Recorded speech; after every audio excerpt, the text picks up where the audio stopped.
മലപ്പുറം ലോക്സഭാ ഉപതെരഞ്ഞെടുപ്പിൽ മുസ്ലിം ലീഗിനെ അപ്രസക്തമാക്കി പി.കെ. കുഞ്ഞാലിക്കുട്ടിക്ക് വേണ്ടി പ്രചരണ രംഗത്ത് നിറഞ്ഞു നിൽക്കുകയാണ് കോൺഗ്രസ് നേതാക്കൾ. ഉമ്മൻചാണ്ടിയുടെ നേതൃത്വത്തിൽ എ ഗ്രൂപ്പാണ് മണ്ഡലത്തിൽ ആദ്യം കളം പിടിച്ചത്. പിന്നാലെ ഐ ഗ്രൂപ്പ് നേതാക്കളും പ്രചരണ രംഗത്ത് നിറഞ്ഞതോടെ മലപ്പുറം കോൺഗ്രസ് പിടിയിലായി.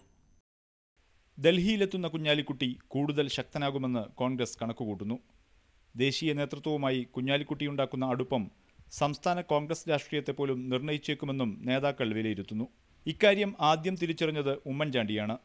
ലീഗുമായി കൂടുതൽ അടുപ്പം സൂക്ഷിക്കുന്ന എ ഗ്രൂപ്പ് നേതാക്കൾ നേരത്തെ തന്നെ മണ്ഡലത്തിൽ സജീവമായി.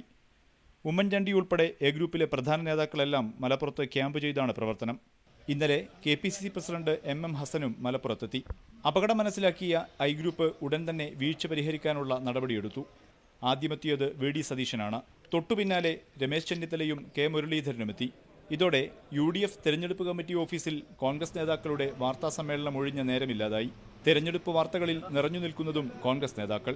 മലപ്പുറത്തെ കോൺഗ്രസ് സാന്നിധ്യത്തെക്കുറിച്ച് നെയ്യപ്പത്തിലെ നെയ്യിനോടാണ് KPCC പ്രസിഡന്റ് MM ഹസൻ ഉപമിച്ചത്. നെയ്യൽപ്പം കൂടിയാൽ എന്താണ് കുഴപ്പമെന്നും ഹസൻ ചോദിച്ചു. അതുകൊള്ളാം, നെയ്യൽപ്പം കൂടിയാൽ എന്തെങ്കിലും തകരാറുണ്ടോ? അതിന്റെ മാധുര്യം കൂടുതലേ ഉള്ളൂ. കോൺഗ്രസ് നേതാക്കളുടെ ആവേശത്തെക്കുറിച്ച് ചോദിച്ചപ്പോൾ മുസ്ലിം ലീഗ് ജില്ലാ ജനറൽ സെക്രട്ടറി KNA ഖാദർ ഇങ്ങനെ പ്രതികരിച്ചു. അതൊക്കെ ഞങ്ങൾ തമ്മിലുള്ള സൗഹാർദ്ദം വളരെ മെച്ചപ്പെട്ടൊരു കാലമാണത്. അതിൻ്റെ ഒരു തെളിവാണത്. ഐക്യജനാധിപത്യ മുന്നണി കൂടുതൽ യുണൈറ്റഡായി എന്നാണ് അതിൻ്റെ ഒരു റീഡിംഗ് വേണ്ടത്, പോസിറ്റീവായിട്ട്. ഏതായാലും പ്രചാരണ രംഗത്ത് കോൺഗ്രസ് തരംഗമായതോടെ ലീഗ് നേതാക്കൾ UDF തെരഞ്ഞെടുപ്പ് കമ്മിറ്റി ഓഫീസിൽ വിശ്രമത്തിലാണ്. മുഹമ്മദ് ഷഹീദ്, News 18 മലപ്പുറം.